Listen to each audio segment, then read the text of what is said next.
So when your ex's team is in the Super Bowl, who do you root for? I mean, when you think about it, it's pretty confusing. You decide who gets the dogs and the cats, but no one talks about who gets the team. And I mean, if you root for them, does that just mean that you're refusing to move on? And I mean, at the same time, do you really want them to win if it'll mean wherever your ex is that they're celebrating too? But there's also no winning, because if you root against them, does that just mean you're bitter?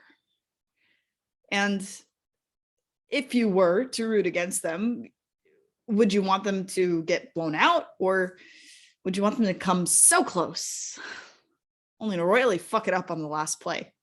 Like when it's all on the line, 4th down, 7 seconds, no timeouts, when you have that undying hope of we still have a chance to win this, and you don't. Your quarterback gets sacked, fumbles the ball, and the other team scores.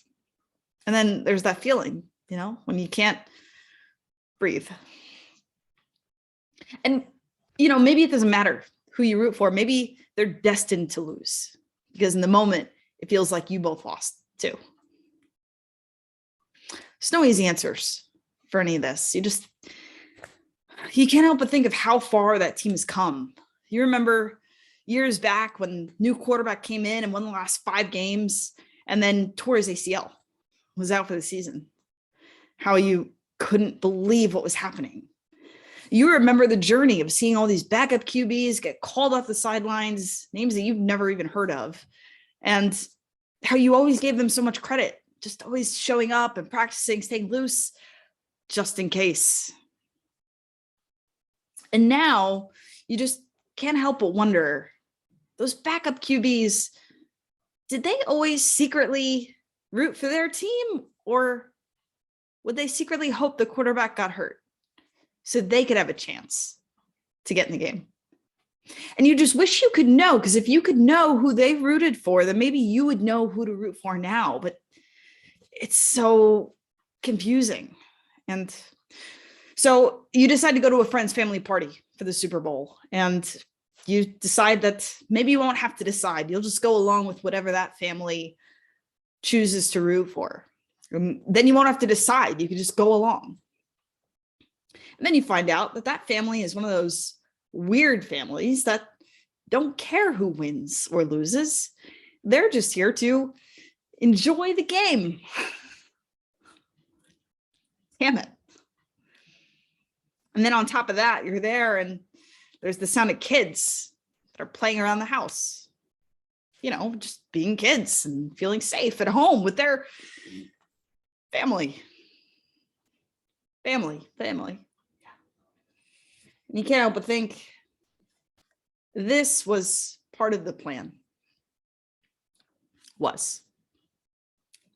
Yeah.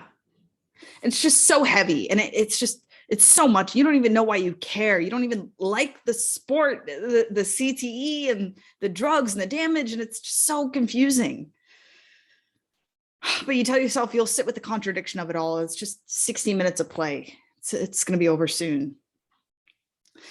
But a funny thing happens. Because then at some point during that game, you start to realize that when your friend tries to talk to you about anything that's not football related, you can't manage to even pretend that you're listening to her. You are locked in to the game. And then you notice that when it's 4th down and they're going for it, you're holding your breath. And then when they score a touchdown, you are instinctively the loudest one yelling at the TV as your body jumps 2 inches off of your chair. Because you see, it's involuntary, because you are a fan and you realize that it's okay to root for them because they're not your ex's team. They're yours.